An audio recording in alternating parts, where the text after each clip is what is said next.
Can you move? Wave your arms. Yeah, just wait. Oh, yeah. Perfect.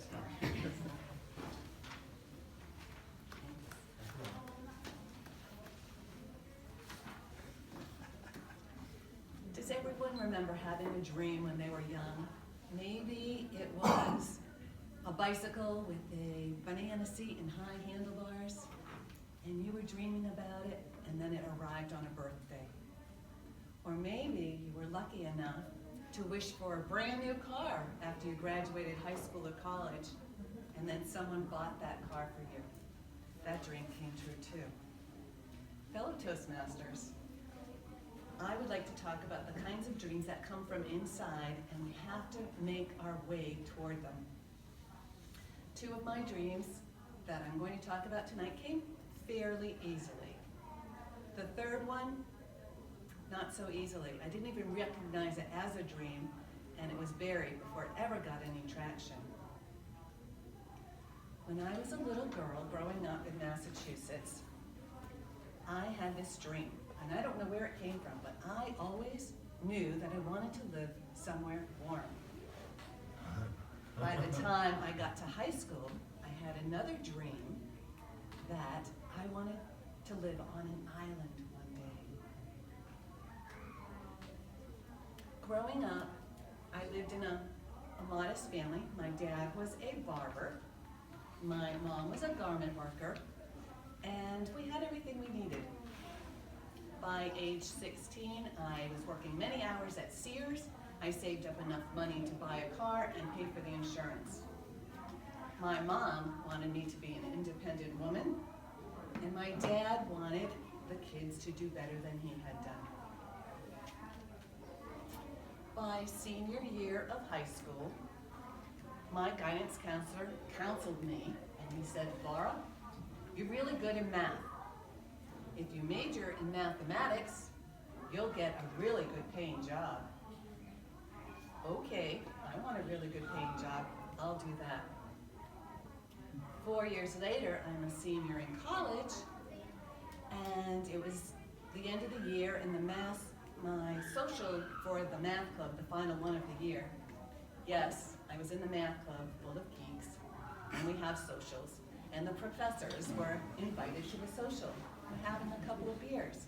We're chatting, and my favorite professor, Mikhail, he was bald and had a white long ponytail. He said to me, "Laura, without thinking, tell me what it is you really want to do with your life."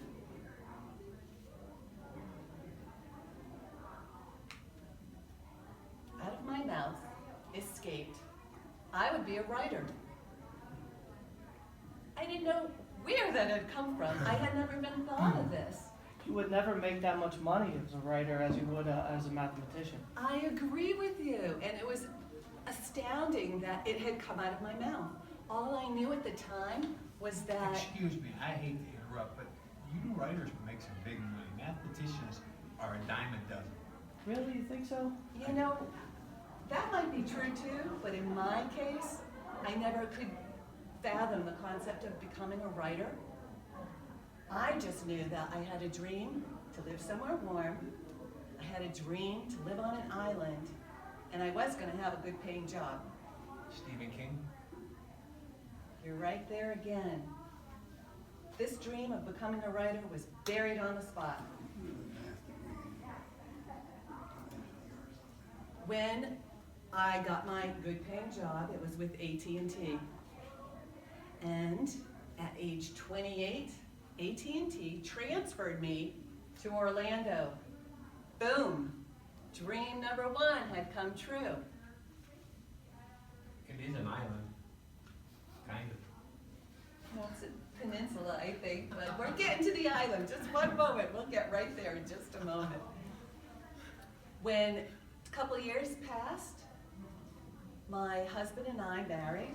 We had 2 salaries, and we put those salaries together and we bought a house in Madeira Beach, which just happens to be a barrier island. Boom! Second dream came true. Now what about that other dream, the blurb that came out about being a writer. That's a long story, but we're gonna get there. When my first child was born, I had a change of heart and I left the corporate world because I wanted to experience being a mom full time. I think some of us in the room know that when you have a child, it changes priorities greatly. When my children were about 6 and 8 years old, I started to feel something was missing. I didn't know what it was. I had this happy life. I was doing everything I had dreamed of. And I still wanted something more. I had tried my hand at software sales. I had become a real estate agent until the crash. I had worked in my neighbor's jewelry store. And still, as happy as I was, I felt like something was missing. I didn't know what it was. It was only in my journals that I would write about it. I would go back and think, why did I say that? Was that the beers that were talking And through when me? did you start keeping a journal? I've always kept a journal. Always, always. So even in high school, long before math class at 7. Yes, I did. Thank you for that question.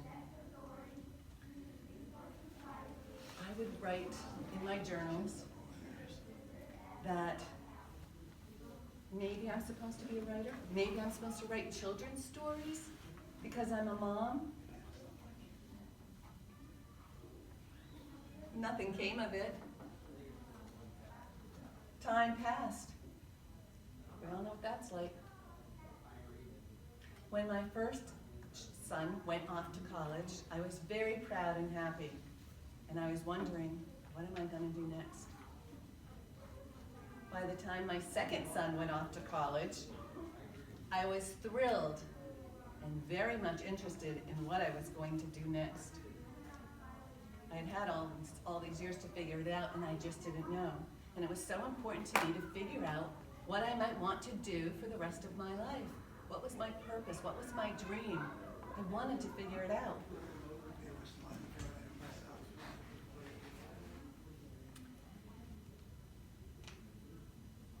I thought it would take a whole year to figure it out, to devote a whole year. It was that important to me to figure it out.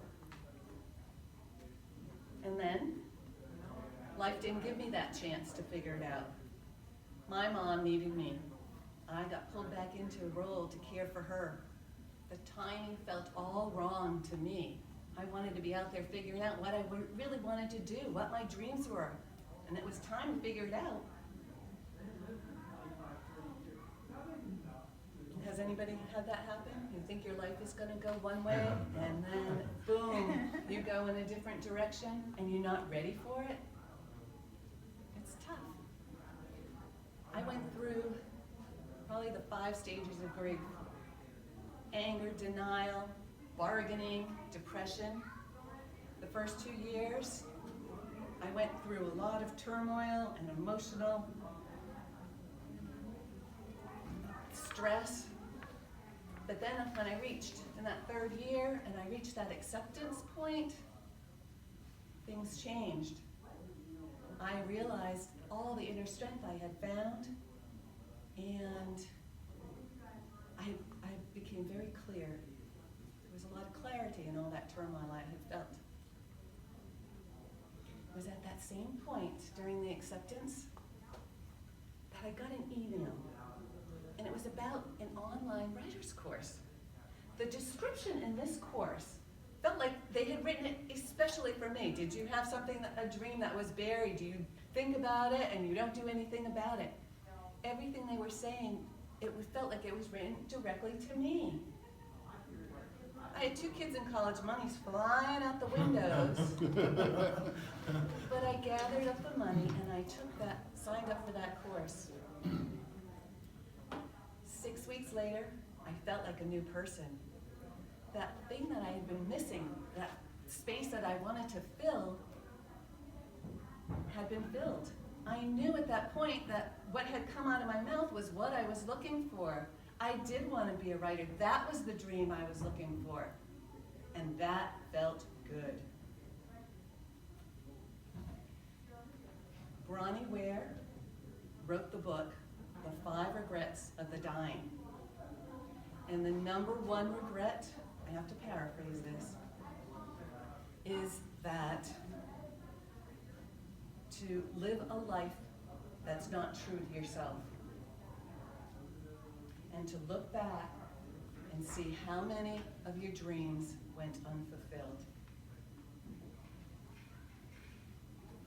Tonight, I want to say it's never too late to find the way to our dreams. We don't want to have any regrets.